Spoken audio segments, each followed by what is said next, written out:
Why does the French some people speak in Louisiana sound so similar to the one you hear in some parts of Canada? I'm French, I live in Paris, and today I want to tell you about Acadian French, what it is, and how it's linked with Cajun French from Louisiana. And of course, I'll be reacting to some videos of people speaking it and see if I can understand them. I am really excited to get into this story because it is so interesting. But first, let's start in the US in Louisiana, with Cajun French speakers from Arnaudville, which is a small town of around 1,000 people near Lafayette. Je suis née ici où mes parents, mes grands-parents, ça parlait que le français. So this lady, like the other speakers in this video, is a native French speaker from Louisiana. And as a French person, I have to say that I perfectly understand her. As I was telling you in the other video I made about Cajun French speakers, this is a perfectly legit way of speaking French, and all of these people speak real French. Mes parents faisaient la récolte, ça plantait du coton et des patates. Quand j'ai commencé l'école, je ne parlais pas l'anglais. Ça fait, on a eu un tas de la misère. On était punis puis on était fouettés parce qu'on avait une loi qui avait passé. So here, and this is really awful, this lady is talking about a law that banned French from schools from the 1920s to the late 1960s. And so children were not allowed to speak French and they were physically punished if they tried to. And you'll see in this video, Cajun French people from Louisiana are not the only ones who had to go through this, which I personally find really awful. Après, j'ai commencé à voir mes enfants. On a décidé qu'on n'aurait pas montré à les enfants parler français parce qu'on ne voulait pas être punis. J'allais voir mes arrière-grands-parents, mes grands-grands-parents. Pour les soigner, ils étaient vieux. C'est là où j'ai pu pratiquer mon français. Qui parle Cajun autour d'ici? Tout le monde qui a plus que 60 ans ou 65 ans parle le Cajun. So since people were getting punished for speaking French, a lot of people from that time didn't teach French to their kids, and that created what is called the lost generation, which is a generation of people who couldn't speak French, which was the native language of their parents. A lot of young people are now learning French, especially with their grandparents, which I find is so sweet, because there's nothing better than being able to share stories and culture with your family. C'est quoi le français qu'on parle ici en Louisiane, tu me demandes? C'est le vieux français. Le français qui était emmené ici, de la France, de l'Acadie, et qu'a développé ici. Okay, so I love that they say that, because we can get into the topic of why some people speak French in Louisiana. So Louisiana used to be a French colony until the 18th century, and in Louisiana some people speak Louisiana Creole, which is a different language that mixes French with African, Spanish, and native influences and has its own grammar, and I've also spoken about it in my last video about this topic. And another historical group of French speakers in Louisiana were the Acadians, who came from the region of Acadia, which was a French colony as well, and which is roughly what's now eastern Canada and part of Maine in the US. But then Acadia was handed over to Britain in the 18th century, and by the mid-18th century, the Acadians were kicked out by the British during what's known as Le Grand Dérangement, or Great Expulsion. Many Acadians actually ended up in Louisiana, and apparently the name Cajun even comes from how Acadian was said at the time. This is why there's a big link between the Cajun culture in Louisiana and the Acadians, even though not everyone knows about it. But you'll see in the next video, knowing about this heritage has been life-changing for some people. So here, this is an interview of Warren Perrin, and he talks about how even though his family was Cajun and could speak French, his parents actually decided to raise him in English, and he learned French later in life. Il a décidé, avec des discussions avec ma mère, que avec moi, le seul langage serait le langage anglais. Plus tard dans ma vie, j'ai commencé à découvrir ma culture acadienne. Et pendant le premier congrès mondial acadien à Nouveau-Brunswick, j'ai eu l'opportunité d'aller, et c'est ça un événement qui a changé ma vie, et ça me donne une fierté d'être Acadian. Okay, so the event he mentions here as having changed his life is a festival of Acadian culture that has been taking place every 5 years since 1994. So it includes Cajuns from Louisiana and Acadians from the US and Canada, who I'm gonna tell you about right after this. And as you can see, it looks pretty fun. There's food, there's music, there's even family reunions between people of Acadian origin from different countries. And there are a lot of people. I don't have the most recent numbers, but the one Warren Perrin attended had over 200,000 people. So you could say that the Acadian culture is very much alive and thriving, especially in Canada, in places like New Brunswick, Nova Scotia, and Prince Edward Island, and I find that really cool, and as a French person, this is something I didn't know about before. I actually learned about the Acadian culture through many of your amazing comments on the video I made about Cajun French, where I wondered why Cajun French sounded so similar to some Canadian French accents. So thank you so much, and please leave me more comments with your experience and your thoughts, because I love learning about cultures. Anyway, to show you what I mean, let's watch the next video with Canadian Acadian French speakers. Moi, j'ai grandi en parlant l'acadian à la maison. C'est comme une variété du français acadien qui est spécifique à ma région natale de la Baie-Sainte-Marie. This is crazy to me, but this guy sounds so much like the Louisiana French speakers. I don't know if you're hearing it as well, but that's what I was talking about in my first video. So yeah, tell me what you think. Ben, le Chiac, c'est vraiment un mélange de français, d'anglais, puis de vieux mots acadiens. Puis le Chiac varie vraiment de région en région. Moi, mon Chiac vient de Chiac. Yeah, moi je suis très fière de parler Chiac. Non, je parle pas Chiac, je viens de la péninsule acadienne. Je parle en français du matin au soir. Nous, on va moins avoir un peu d'anglicisme. So here the different accents change so much from region to region, and there's even different variants, including Chiac, which is what they're talking about, and we'll get into it into the next part because it's pretty different. Pourquoi j'ai pas d'accent? J'étais assez tanné de répondre à cette question-là. J'ai un accent comme tout le monde, un accent, ça finit de même. I love what he just said about everyone having an accent. Like, the way we speak is our identity, and there's absolutely no reason to standardize it. And in the next part of the video, they really talk about this topic and what actually qualifies as being good French. En utilisant cette expression-là, le bon français, si on suppose que tout autre français, c'est quoi, du mauvais français?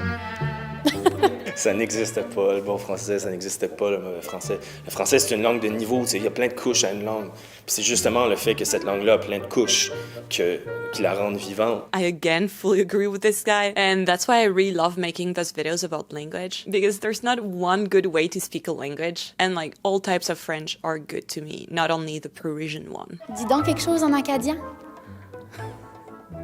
Ça, là, c'était la pire affaire au monde parce que j'étais mise devant un groupe. Fallait que je dise n'importe quoi, puis peu importe qu'est-ce que j'allais dire, c'était fait pour faire rire les autres. Oh my god, this sounds like such a universal experience. So I come from the south of France, and when I moved to Paris, I had people doing that to me. It's the worst. Never do that to people, having them say something in their accent to laugh at them. It's just not nice. Ah, tu sais, en Acadie, votre accent est tellement cute. Quand quelqu'un me dit que mon français est cute, ça fait là vraiment diminutif. Comme si que, tu sais, c'est mignon, c'est petit, c'est inoffensif, mais c'est rien à prendre au sérieux. Votre accent me rappelle le bois et les grands espaces verts.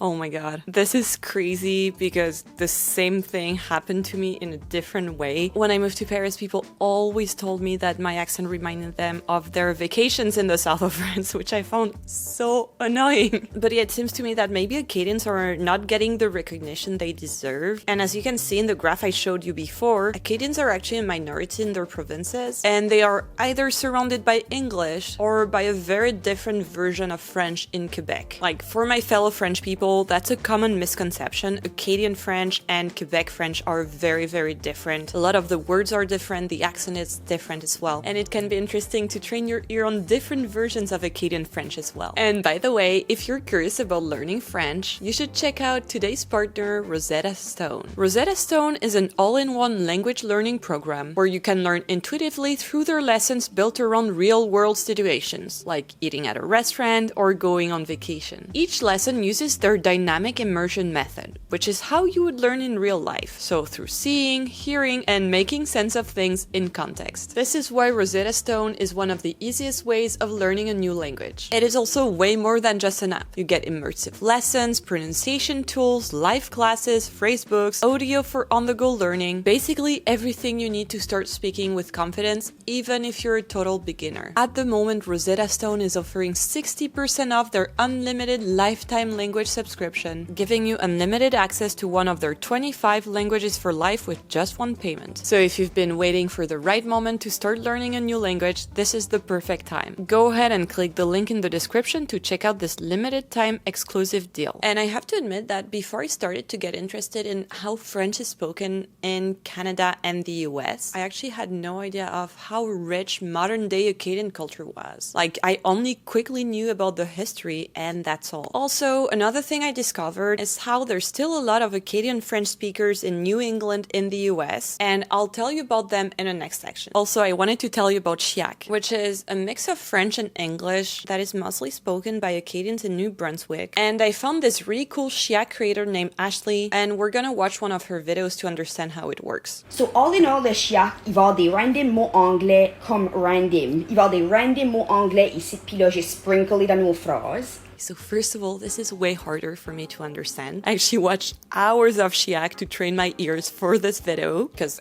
I speak English, I speak French, but Chiac is different. But, l'affaire qui fuck up plus le monde, sorry mon langage là, c'est qu'on prend des verbes anglais, puis on les conjugue en français. Okay, that makes sense. So, par exemple, si moi j'appelle à quelqu'un, je vais pas dire j'appelle mon ami Dave. Moi, je vais dire je call mon friend Dave. Okay, that makes total sense. So yeah, Chiac is not randomly putting English words in French like we sometimes do in France. There is actually logic and a culture behind it, and not all Acadians in Canada speak Chiac. So sometimes it can be a bit difficult in school where a more standard version of French is expected. So, moi, toute mon école était toute en français. So, quand ça venait à les cours de français, pour écrire à l'oral, everything, fallait vraiment que ça c'est français. So, I don't know about you, but now I understand everything she says. So, à l'écrit, c'était pas si pire, but il y avait beaucoup de monde qui strugglait. But c'est plus les présentations orales. Quand ça venait à des présentations orales, là, il y a beaucoup de nous autres qui faisaient mal. On perdait beaucoup de points pour dire des mots anglais, puis dire so, puis whatever. But le cours d'anglais, on faisait pretty good. Okay, so now let's go right across the border in Maine in the US, which was part of the original region of Acadia. So if you go around on Google Maps, you can see that the French heritage is very apparent. And for our next video, we're actually gonna check out the Frenchest town of the US called Madawaska, where 80% of people speak French today, which is really a lot, and I didn't expect that at all. Mon père était tellement français, c'est pour ça qu'on parle le français dans la maison, en même temps que les écoles sont en anglais, puis nous forçaient à parler en anglais. Je suis contente que j'ai pu garder ma langue française, puis avec mes enfants aussi. Tu parlais pas à ma mère en anglais, c'était out of respect. Je me rappelle mes frères, mes soeurs qui sont plus vieux que moi, quand ils ont été à l'école dans 1950, 60, c'était découragé de parler français à l'école. Ton enseignement était juste en anglais. Tu arrivais à la maison, tu parlais français. So here what's interesting as well is that obviously they speak perfect fluent French, but they do add sometimes a few English words or sentences. So what I find so interesting about Maine is that a quarter of people identifies either as French American or French Canadian, but that the use of the French language at home has declined a lot. 50 years ago, 14% of people used French at home, and now this number is only 3%. Il y a eu énormément de préjugés. Il y a eu aussi les KKK qui les poursuivaient. Guys, this is insane. I don't know if you knew about it, but I had to do some research after that. So I don't know if you heard, she said the KKK was persecuting French speakers in Maine. Yeah, that seems insane to me, but that's a bigger topic for another day. Il y a beaucoup de Français qui ont dû changer leur nom. Et l'évêque est devenu bishop. Cette idée que le français est inférieur a continué de nourrir les écoles et ça continue de se faire transmettre. Le plus gros regret que j'ai eu dans ma vie, c'est pas instruire mes deux enfants la langue. Mais leurs enfants vont connaître la langue parce que je vais les instruire. Parce que j'ai vu que j'ai fait une malchance, une malchose. I love that this guy's gonna teach French to his grandkids. And apparently right now a good thing in Maine is that there's a lot of demand for French immersion classes, similar to what's being done right now in Louisiana. So let's go back to Louisiana and watch the next video where we're introduced to Ashley Michaud, who grew up in Ville-Platte in Louisiana and is now a teacher. À cette heure, je suis maîtresse d'école à Beauchesne High School, pas loin d'ici. Et je trouve que mes élèves, ils veulent parler le français cajun, ils veulent pas savoir le français de la France, bien sûr, parce que leurs parents et leurs grands-parents, ça parle français, cajun. Je suis une mère à cette heure, j'ai eu mon petit bébé Julien il y a 5 mois et j'aime parler en français avec lui. Et si tout ce que je peux faire, c'est lui apprendre le français, j'ai fait ma partie. So first of all, I just want to point out that she learned Cajun French as an adult, which is crazy cool because her French is just perfect. Also, I love that the students want to learn Cajun French and not French from France. I've spoken about it in my last video, but these two are a tiny bit different. For example, here she uses asteur, which is not something we would use in France. As I was telling you, if you speak one, you can understand the other, but it's way more meaningful to engage with your own culture and not a standardized version of a language. The way you speak your language, it's so tied to your identity, and I feel leaning into those differences instead of trying to erase them just makes life so much more meaningful and way more fun. On my side, I've loved learning about the Acadian culture today, and if you enjoyed this video, you should watch one of the ones that are on screen right now. I think you'll enjoy it as well, and I'll see you there. Bye for now.